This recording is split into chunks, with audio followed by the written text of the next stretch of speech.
โศกสันเลื่อยมาหลับนอนก็เพ้อละเมอหาแต่แก้วตาอาภัพทุกตรมเลื่อยมาดังจันทราเมฆมาปลูกบังวันที่อ้ายจำใจจากน้องโอ้เอ๋ยเนื้อทองสี่ห้องหัวใจอ้ายพังรำพันบ่เว้นเป็นคนหมดสิ้นความหวังหลงเหลือเป็นคนเพียงลางส่วนดวงใจสิ้นแล้ววิญญาณบินบอนน้องแล้วแก้วตาอ้ายมาขอโทษถึงแม้นจะโกรธอย่าเปลี่ยนอย่าตัดสัมพันธ์ถึงทางหักแค้นห่างแต่กายหัวใจผูกพัน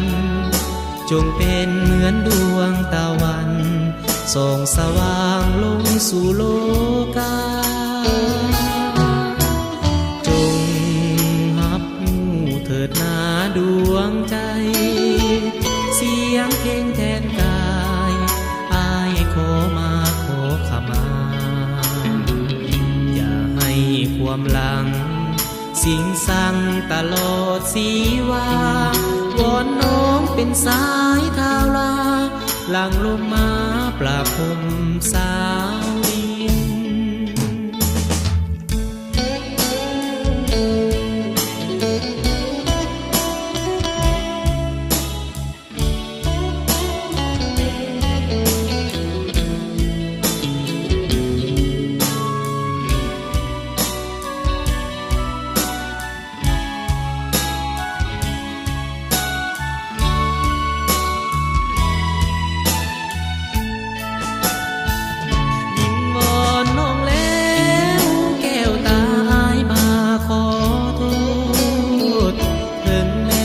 จะโกร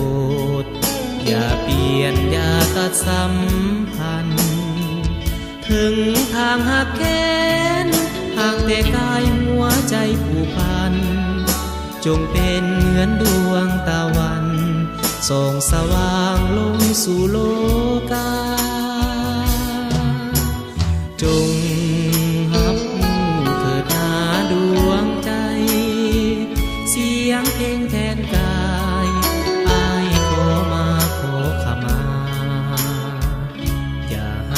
ความหลังสิ่งสั่งตลอดสีวาวอนน้องเป็นสายทาวลาหลังลงมาปราบพรมสา